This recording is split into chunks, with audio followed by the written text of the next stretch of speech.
ಪ್ರಿಯ ನಿರೀಕ್ಷಕರೇ ನಮಸ್ಕಾರ. ಬೀರ್ಬಲ್ನ ವಿಶೇಷ ಕಾರ್ಯಕ್ರಮಕ್ಕೆ ಆತ್ಮೀಯವಾದ ಸ್ವಾಗತ.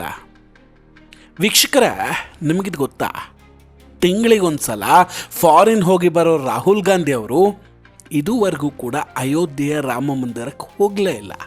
ಆದರೆ ಕಳೆದ ಕೆಲ ದಿನಗಳಿಂದ 1-2 ವಾರದಿಂದ ರಾಹುಲ್ ಗಾಂಧಿ ಮತ್ತು ರಾಮ ಮಂದಿರದ ಭೇಟಿಯ ಬಗ್ಗೆ ತುಂಬ ಚರ್ಚೆಗಳು ನಡೀತಾ ಇದ್ವು. ಕೆಲವೇ ದಿನಗಳ ಹಿಂದೆ ಮುಂಬರುವಂತಹ ಜನವರಿ 23ಕ್ಕೆ ಸಂಸದೀಯ ಸಮಿತಿಯೊಂದಿಗೆ ಅಯೋಧ್ಯೆಯಲ್ಲಿ ಶ್ರೀ ರಾಮಲಲ್ಲನ ದರ್ಶನ ಪಡೆಯೋದಕ್ಕೆ ಹೋಗಬೇಕು ಅಂತ ರಾಹುಲ್ ಗಾಂಧಿಯವರು ನಿರ್ಧಾರ ಮಾಡಿದ್ದಾರೆ ಅಂತಲೂ ಹೇಳಲಾಗಿತ್ತು. ಆದರೆ ರಾಹುಲ್ ಗಾಂಧಿಯವರ ಹತ್ರ ಹೋಗಿ ಶ್ರೀ ರಾಮಲಲ್ಲ ದರ್ಶನದ ಬಗ್ಗೆ ಕೇಳಿದಾಗ ಅವ್ರು ಮಾತ್ರ ಯಾವುದೇ ಪ್ರತಿಕ್ರಿಯೆಯನ್ನು ಕೊಡೋದಿಲ್ಲ. ಇಂಟ್ರೆಸ್ಟಿಂಗ್ ಏನಂದರೆ, ರಾಹುಲ್ ಗಾಂಧಿಯವರು ಈ ವಿಚಾರದ ಬಗ್ಗೆ ಮಾತಾಡೋದೇ ಇಲ್ಲ. ಆದರೆ ಅವರ ಪಕ್ಷದ ನಾಯಕರ ಹೇಳಿಕೆಗಳು ಒಂದೊಂದಾಗಿಯೇ ಬರ್ತಾ ಇದ್ದಾವೆ. ಮಹಾರಾಷ್ಟ್ರದ ಮಾಜಿ ಕಾಂಗ್ರೆಸ್ ಅಧ್ಯಕ್ಷ ನಾನಾ ಪಟೋಲೆ ಏನು ಹೇಳ್ತಾರೆ ಗೊತ್ತಾ? ರಾಹುಲ್ ಗಾಂಧಿ ಯಾವತ್ತೂ ದೇವಸ್ಥಾನಗಳಿಗೆ ಹೋಗಿ ಪೋಸ್ ಕೊಡೋದಿಲ್ಲ, ಫೋಟೋಶೂಟ್ಗಳಿಗಾಗಿ ದೇವಾಲಯಗಳನ್ನು ಬಳಸೋದಿಲ್ಲ ಅಂತ. ಜನ ಏನನ್ನೂ ನೋಡಿಲ್ಲ ಅಂದ್ಕೊಂಡಿದ್ದಾರೇನೋ ನಾನಾ ಪಾಟೀಲ್ ಅವರು. ಹೋಗಲಿ ಬಿಡಿ. ಬಟ್ ಈಗೇನೋ ಬರ್ತಿರೋ ಮಾಹಿತಿಗಳ ಪ್ರಕಾರ ಇದುವರೆಗೂ ಅಯೋಧ್ಯ ಮಂದಿರ ಪೂರ್ಣವಾಗಿ ನಿರ್ಮಾಣ ಆಗಿರಲಿಲ್ಲ. ಸೊ ಅದಕ್ಕೆ ಅವರಲ್ಲಿಗೆ ಹೋಗಿಲ್ಲ ಅಂತ ಹೇಳಲಾಗ್ತಿದೆ. ಇನ್ನು ಮುಂದೆ ಹೋಗ್ತಾರೆ ಅನ್ನೋ ಮಾಹಿತಿಯೂ ಬರ್ತಿದೆ. ರಾಹುಲ್ ಗಾಂಧಿಯವರು ರಾಮ ಮಂದಿರಕ್ಕೆ ಹೋಗ್ತಾರೋ ಬಿಡ್ತಾರೋ ಗೊತ್ತಿಲ್ಲ. ಆದರೆ ಅಲ್ಲಿ ಫೋಟೋಶೂಟ್ ನಡೆಯುತ್ತಾ ಇಲ್ವಾ ಅನ್ನೋದನ್ನು ಮಾತ್ರ ನೋಡಬೇಕಾಗಿದೆ. ಹೋಗಲಿ ಬಿಡಿ. ವಿಷಯ ಅದೂ ಅಲ್ಲ. ವಿಷಯ ಈಗ ಏನಂದ್ರೆ, ಈ ಚರ್ಚೆಗಳ ನಡುವೆ ಒಂದು ಹಳೆಯ ಫೋಟೋ ಸೋಷಿಯಲ್ ಮೀಡಿಯಾದಲ್ಲಿ ವೈರಲ್ ಆಗ್ತಾ ಇದೆ. ಅದು ಕೂಡ 20 ವರ್ಷಗಳ ಹಿಂದಿನ ಫೋಟೋ. ಈ ವೈರಲ್ ಫೋಟೋದಲ್ಲಿ ರಾಹುಲ್ ಗಾಂಧಿಯವರು ಇರಬಾರದಂತಹ ಒಂದು ಜಾಗದಲ್ಲಿ ನಿಂತ್ಕೊಂಡಿದ್ದಾರೆ. ಆದರೂ ಅಲ್ಲಿ ನಿಂತ್ಕೊಂಡು ಅವರ ಮುಖದಲ್ಲಿ ಒಂಥರ ಹೆಮ್ಮೆ ಪಡ್ತಾ ಇರೋದು ಕಂಡು ಬರುತ್ತೆ. ಆ ಸ್ಥಳ ಆಫ್ಘಾನಿಸ್ತಾನದ ಕಾಬೂಲ್ನಲ್ಲಿರುವಂತಹ ಬಾಗೆ ಬಾಬರ್, ಅಂದರೆ ಆಕ್ರಮಣಕಾರ ಬಾಬರ್ನ ಸಮಾಧಿ. 2004ರಲ್ಲಿ ದೇಶದಲ್ಲಿ UPA ಸರ್ಕಾರ ಅಧಿಕಾರಕ್ಕೆ ಬರುತ್ತೆ. 2005ರಲ್ಲಿ ಅವತ್ತಿನ ಪ್ರಧಾನಿ ಮನಮೋಹನ್ ಸಿಂಗ್ ಅವರ ಜೊತೆ ಭಾರತದ ಸ್ವಯಂ ಘೋಷಿತ ಪ್ರಧಾನಿ ಸೋನಿಯಾ ಗಾಂಧಿ ಅವರು ಹಾಗೂ ಆಗಿನ ಕಾಂಗ್ರೆಸ್ ಸಂಸದ ಆಗಿದ್ದಂತಹ ರಾಹುಲ್ ಗಾಂಧಿ ಅವರು ಅಲ್ಲಿಗೆ ಭೇಟಿ ನೀಡಿದ್ರು. ಈ ಪ್ರವಾಸದಲ್ಲಿ ಆಗಿನ ವಿದೇಶಾಂಗ ಸಚಿವ ನಟ್ವರ್ ಸಿಂಗ್ ಕೂಡ ಜೊತೆಗಿರ್ತಾರೆ. ಇವರೆಲ್ಲರೂ ಸೇರಿ ಬಾಬರ್ ಸಮಾಧಿಯ ಬಳಿ ಒಟ್ಟಾಗಿ ಸಮಯ ಕಳೆದಿದ್ರು. ಆಗ ಹೊರಗೆ ಬಂದಂತಹ ಫೋಟೋ ಇದು. ಈಗ ಭಾರೀ ವಿವಾದಕ್ಕೆ ಕಾರಣ ಆಗಿದೆ.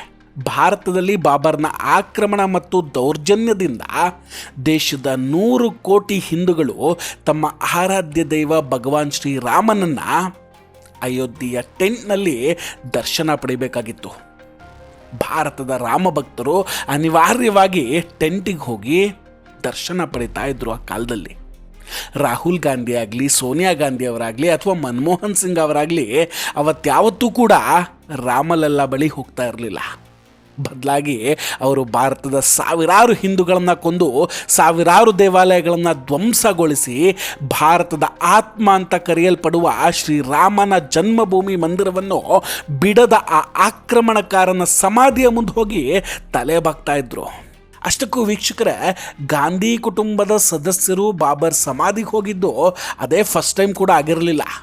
ಅದಕ್ಕೂ ಮೊದಲು ಗಾಂಧಿ ಕುಟುಂಬದ ಪ್ರತಿಯೊಬ್ಬ ಸದಸ್ಯರು ಕೂಡ ಈ ಬಾಬರ್ ಸಮಾಧಿಗೆ ಭೇಟಿ ಕೊಟ್ಟಿದ್ದಾರೆ.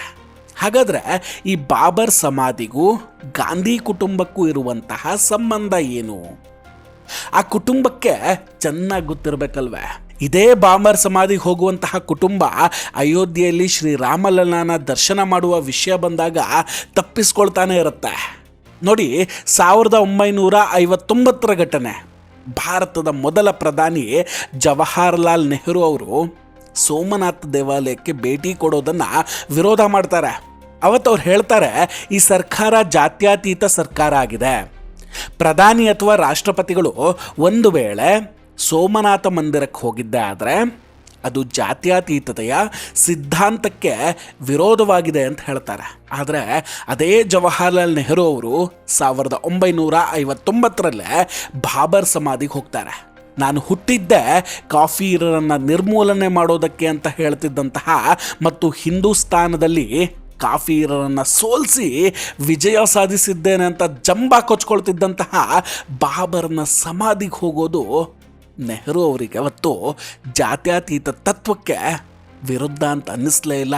ಆದರೆ ಶಿವನ ಪುರಾತನ ಸೋಮನಾಥ ದೇವಾಲಯಕ್ಕೆ ಹೋಗೋದು ಅವರಿಗೆ ಸರಿ ಕಾಣೋದಿಲ್ಲ. ಯಾವ ಆಧಾರದ ಮೇಲೆ ನೆಹರು ಅವರನ್ನು ಭಾರತದ ದೂರದೃಷ್ಟಿಯ ನಾಯಕ ಅಂತ ಕರೀತಾರೋ ಇನ್ನೂ ನಮಗೆ ಅರ್ಥ ಆಗ್ತಿಲ್ಲ. ಇದರ ನಂತರ 1968ರಲ್ಲಿ ಇಂದಿರಾ ಗಾಂಧಿಯವರು ಕೂಡ ಬಾಬರ್ ಸಮಾಧಿಗೆ ಹೋಗ್ತಾರೆ. ಆ ಇನ್ಸಿಡೆಂಟ್ ಇನ್ನೂ ಇಂಟ್ರೆಸ್ಟಿಂಗು. ಇಂದಿರಾ ಗಾಂಧಿಯವರು ಅಲ್ಲಿಗೆ ಹೋದಾಗ ಅವರ ಜೊತೆ ಸೋನಿಯಾ, ರಾಜೀವ್ ಮತ್ತು ನಟ್ವರ್ ಸಿಂಗ್ ಕೂಡ ಇದ್ರಂತೆ. ಇದು ನಾವು ಹೇಳ್ತಿರೋ ಕಟ್ಟುಕತೆಯಲ್ಲ. ಇದರ ಬಗ್ಗೆ ಪ್ರತಿಯೊಂದು ವಿವರಗಳನ್ನು ನಟ್ವರ್ ಸಿಂಗ್ ಅವರು ತಮ್ಮ ಪುಸ್ತಕದಲ್ಲಿ ಬರ್ಕೊಂಡಿದ್ದಾರೆ. ಅಫ್ಘಾನಿಸ್ತಾನದ ಪ್ರವಾಸದ ಸಮಯದಲ್ಲಿ ಕಾಬೂಲ್ ರಸ್ತೆಯಲ್ಲಿ ಹೋಗ್ತಿರ್ಬೇಕಾದ್ರೆ ಒಂದು ಹಳೆಯ ಕಟ್ಟಡ ಕಾಣಿಸ್ತಂತೆ. ಅದೇನು ಅಂತ ಇಂದಿರಾ ಗಾಂಧಿ ಅವ್ರು ಕೇಳಿದ್ರಂತೆ. ಆಗ ಅದು ಬಾಬರ್ನ ಸಮಾಧಿ ಅಂತ ಹೇಳಿದ ತಕ್ಷಣ ಇಂದಿರಾ ಗಾಂಧಿ ಅವರು ಎಲ್ಲ ಅಧಿಕೃತ ಪ್ರೋಟೋಕಾಲ್ಗಳನ್ನು ಬಿಟ್ಟು ಅಲ್ಲಿಗೆ ಭೇಟಿ ಕೊಡ್ತಾರಂತೆ. ಬಾಬರ್ ಸಮಾಧಿಯ ಮುಂದೆ ಇಂದಿರಾ ಗಾಂಧಿ ಅವರು ತಲೆಬಾಗಿ ನಿಂತಿದ್ರಂತೆ. ಅವರು ಬಹಳ ಭಾವುಕರಾಗಿದ್ದರು ಮತ್ತು ದುಃಖಿತರಾಗಿದ್ದರು. ಆಗ ಇಂದಿರಾ ಗಾಂಧಿ ಅವರು ನಾವು ನಮ್ಮ ಇತಿಹಾಸದಿಂದ ಬೇರ್ಪಟ್ಟಿದ್ದೇವೆ ಅನ್ನೋ 2 ಮಾತುಗಳನ್ನು ಹೇಳಿದ್ರಂತೆ. ಇಂದಿರಾ ಗಾಂಧಿ ಅವರು ಹೇಳಿದ ಆ ಇತಿಹಾಸದ ಅರ್ಥವೇನಾಗಿತ್ತು? ಹಾಗಾದ್ರೆ ಬಾಬರ್ ಕುಟುಂಬದ ಜೊತೆಗೆ ಇವರಿಗೆ ಏನು ನಂಟು? ಹಾಗಾದ್ರೆ ಈ ಪ್ರಶ್ನೆಗಳಿಗೆ ಉತ್ತರವನ್ನು ಅವರದ್ದೇ ಕುಟುಂಬ ನೀಡಬೇಕಿದೆ. ಇದಾದ ಬಳಿಕ 1976ರಲ್ಲಿ ರಾಜೀವ್ ಗಾಂಧಿಯವರು ಒಬ್ಬರೇ ಹೋಗಿ ಬಾಬರ್ ಸಮಾಧಿಗೆ ನಮಸ್ಕರಿಸ್ತಾರೆ. 2005ರಲ್ಲಿ ಅವರ ಮಗ ರಾಹುಲ್ ಕೂಡ ಅಲ್ಲಿಗೆ ಹೋಗಿ ಬರ್ತಾರೆ. ಈಗ ರಾಮ ಮಂದಿರಕ್ಕೆ ಹೋಗುವ ಪ್ರಸ್ತಾಪ ಬಂದಾಗ ರಾಹುಲ್ ಗಾಂಧಿ ಅವರು ಅದನ್ನು ನಿರಾಕರಿಸ್ತಾ ಇದ್ದಾರೆ. ಇಲ್ಲಿ ಧಾರ್ಮಿಕ ವಿಚಾರವನ್ನು ಬದಿಗಿಟ್ಟು ಒಂದು ಸಮಿತಿಯ ಸದಸ್ಯರಾಗಿ ಅವರು ಹೋಗಬಹುದಿತ್ತು. ಉದಾಹರಣೆಗೆ ಪ್ರಧಾನಿ ಮೋದಿಯವರು OIC ಅವರನ್ನು ಪ್ರತಿನಿಧಿ ಮಂಡಳಿಯ ಸದಸ್ಯರಾಗಿ ವಿದೇಶಕ್ಕೆ ಕಳಿಸಿದಾಗ ಅವರಲ್ಲಿ ಎಲ್ಲರಂತೆ ಭಾಗವಹಿಸಿದ್ರು. ರಾಹುಲ್ ಅವರಿಂದಲೂ ಇದೇ ನಿರೀಕ್ಷೆ ಇತ್ತು. ಆದರೆ ಅವರದನ್ನು ನಿರಾಕರಿಸಿದ್ದಾರೆ. ಈಗೇನೋ ಹೋಗ್ತಾರೆ ಅನ್ನೋ ಮಾಹಿತಿ ಇದೆ, ಬಟ್ ನಾಟ್ ಶೋರ್. ಇವತ್ತು ಪ್ರಧಾನಿ ನರೇಂದ್ರ ಮೋದಿ ಅವರು ಸೋಮನಾಥ ದೇವಾಲಯದ ಪುರಾತನ ಸಂಸ್ಕೃತಿಯನ್ನು ಪುನರುಜ್ಜೀವನಗೊಳಿಸೋದಕ್ಕೆ ಸೋಮನಾಥ ಸ್ವಾಭಿಮಾನ ಅಭಿಯಾನವನ್ನು ನಡೆಸ್ತಾ ಇದ್ದರೆ, ಗಾಂಧಿ ಕುಟುಂಬ ರಾಮ ಮಂದಿರದ ವಿರುದ್ಧ ತನ್ನ ನಿಲುವನ್ನು ಮುಂದುವರಿಸುತ್ತೆ. ರಾಹುಲ್ ಗಾಂಧಿ ಅವರು ಭಾರತದಲ್ಲಿ ಇದುವರೆಗೂ ಕೂಡ ರಾಮಲಲ್ಲ ದರ್ಶನಕ್ಕೆ ಹೋಗೋದಿಲ್ಲ ಅಂತ ನಿರ್ಧಾರ ಮಾಡಿಕೊಂಡೇ ಬಂದಿದೆ. ಈಗ ಹೋಗೋದಾಗ ಅವರ ನಾಯಕರು ಹೇಳ್ತಾ ಇದ್ದಾರೆ. ಬಟ್ ಇಲ್ಲಿ ಯಾವುದೇ ನಿರ್ಧಾರ ತೆಗೆದುಕೊಳ್ಬಹುದು, ಆದರೆ ರಾಮ ಮಂದಿರಕ್ಕೆ ಹೋಗೋದಕ್ಕೆ ಇಷ್ಟೊಂದು ಮೀನಾಮೇಷ ಎಣಿಸಿದ್ದನ್ನು ಮಾತ್ರ ದೇಶದ ಪ್ರತಿಯೊಬ್ಬ ಹಿಂದುವೂ ಕೂಡ ಮರೆಯೋ ಹಾಗಿಲ್ಲ. ವೀಕ್ಷಕರ, ಇದೆಲ್ಲದರ ಬಗ್ಗೆ ನಿಮ್ಮ ಅಭಿಪ್ರಾಯ ಏನು? ದಯವಿಟ್ಟು ಕಮೆಂಟ್ ಮಾಡಿ ತಿಳಿಸಿ. ನಾವು ಕೊಟ್ಟಂತಹ ಮಾಹಿತಿಗಳು ನಿಮಗಿಷ್ಟ ಆಗಿದ್ದರೆ ದಯವಿಟ್ಟು ವಿಡಿಯೋವನ್ನು ಲೈಕ್ ಮಾಡಿ ಹಾಗೂ ಶೇರ್ ಮಾಡಿ. ಇನ್ನೂ ಕೂಡ ನಮ್ಮ ಬೀರ್ಬಲ್ ಚಾನಲನ್ನು ಸಬ್ಸ್ಕ್ರೈಬ್ ಮಾಡಿಲ್ಲ ಅಂದರೆ ಈ ಕೂಡಲೇ ಸಬ್ಸ್ಕ್ರೈಬ್ ಮಾಡಿ ಹಾಗೂ ಬೆಲ್ ಐಕಾನನ್ನು ಕ್ಲಿಕ್ ಮಾಡಿ. ನಮಸ್ಕಾರ, ಟೇಕ್ ಕೇರ್ ಆ್ಯಂಡ್ ಬಾಯ್ ಬಾಯ್. ಮತ್ತೆ ಭೇಟಿಯಾಗೋಣ. ಜೈ ಹಿಂದ್.